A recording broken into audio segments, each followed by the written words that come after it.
Hello and welcome to Straight Talk. I'm Ayşe Süberker. Late last month, the UN Security Council agreed to extend its peacekeeping mission in the divided island of Cyprus for another year.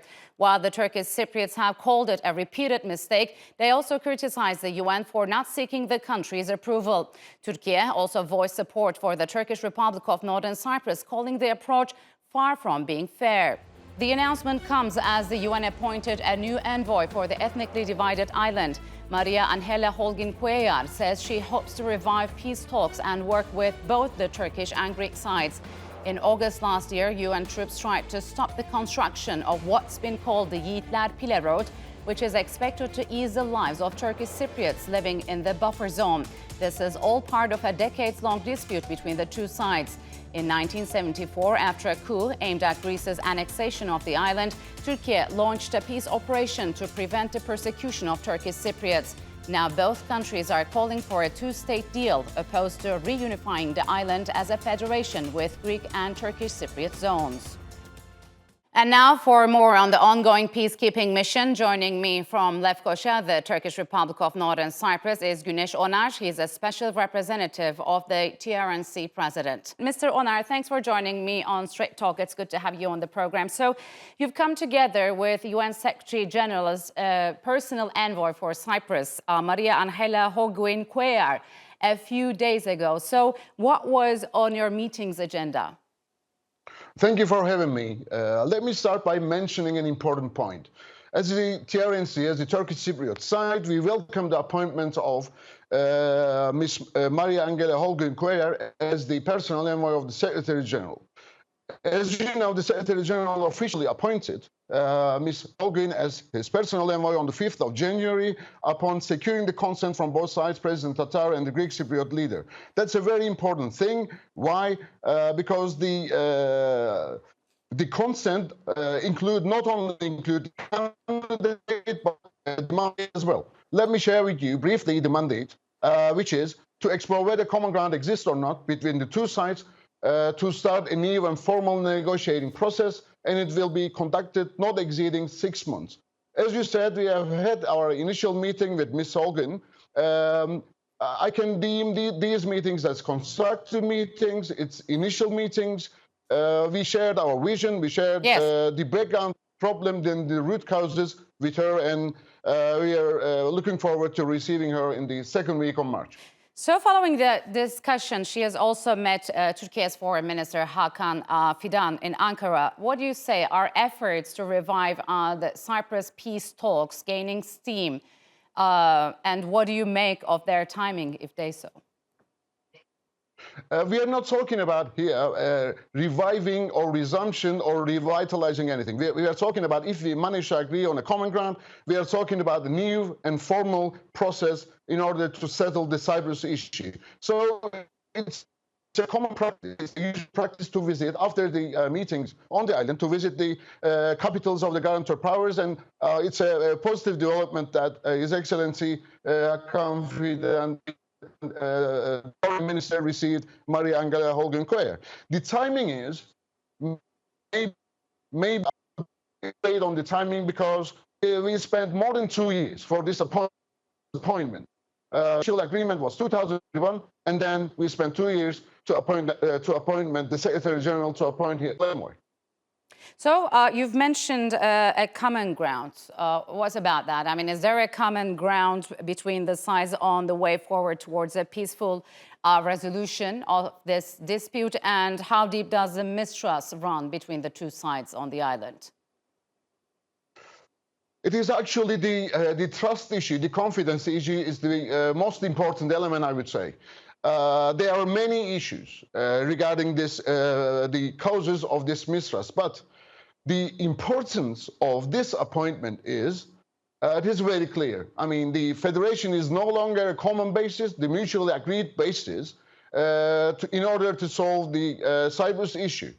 Now, the Secretary General appoint a personal envoy to find a common ground. As we said, as a Turkish Cypriot side, we are not going to invest on the failure. For us, the federation model is already failed and exhausted, so we need to find a new common ground. That's why we are mentioning and emphasizing the need to have the reaffirmation of our sovereign equality and equal international status in order to reach a just and sustainable settlement in the Cyprus issue. Why we are mentioning this? Because, as the saying goes, you cannot expect different results by doing the same things all over again. We get past the separate and simultaneous referenda and Crans-Montana processes. Yes. Crans-Montana is the seal of it. I mean, 2017 is the monumental failure and the exhaustion of the federal model. So how about this? I mean, would the Turkish side settle with anything other than a two-state solution? Has anything changed in Lefkoşa's position? Of course, why would we change our position? I mean, this is the thing that we need to secure our inherent rights. This is the struggle that we are having. This is the main impediment among why wouldn't we reach just a sustainable settlement, any kind of settlement in the Cyprus issue. So our position stands, of course, and we are struggling to get our inherent rights reaffirmed. So the UN has decided to extend the peacekeeping mission in the island for another year without the Turkish Republic of Northern Cyprus's approval. So could this move impede fresh efforts, at least to find a common ground for the resolution of the problem? And what's next for your side? I would be more, as open as I can be. There are illusions that we are struggling on Cyprus, and the Security Council passing those resolutions as if we are living in the 60s, as if we are standing and nothing has changed after the 64. I'm talking about the resolution, the deployment resolution 186 for the UNFICYP.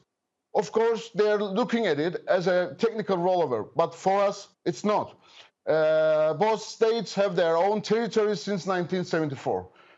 We have our own governments, we have our own states, the state mechanisms all in place, and they are operating in our state with our goodwill. So by just telling that, we are extending the operation, we are extending the operations of the UNFICYP for another year, that doesn't mean that it will affect us. This is the goodwill thing. And the efforts are ongoing with our relevant departments. I'm talking about the Minister of Foreign Affairs, with the UN, to find a legal basis for the modus operandi, the model operations of UNFICYP, the rules of engagement, and also the situation and the rules of engagement regarding the buffer zone. So it is very imperative that we need to focus on those, the needed legal basis for the status of the UNFICYP that is going to be operating in our state. Why I'm telling you this? What could that legal base be in your eyes? It's actually very simple. There are different models that you can define the status of forces. There are different models. They have two camps in the territories of the TRNC. One in Gazimagosa General Stefani camp, and the other one is Lefke Gemikona Roka camp. They have two camps, and they want to operate without our consent. They don't want to ask us how to operate, and they want to operate with the consent of the Greek Cypriot side. This is not realistic at all, and everybody knows this. So we need to have a legal apparatus in place. Yes. We need to have legal medium in place. So our relevant departments working with the UN. It doesn't mean that they extended this operation for another year, but the works are ongoing and still on the table. So how will Holguin's former experience as Colombia's foreign minister help efforts to revive or maybe restart the Cyprus talks? And are there any similarities between what happened in Colombia and in an ethnically divided Cyprus? I don't want to prejudice. I don't want to comment on a initial basis, because we need to meet her in the coming days, in the coming months as well, so that we can assess the potential performance of it. Yes, she has a distinguished career, of course, a very experienced diplomat, but you mentioned the similarities with the Colombian crisis, let's say. Mm-hmm. It has no similarities at all. In our case, we are struggling with the reaffirmation of our inherent rights because we do have the same rights as the Greek Cypriot side.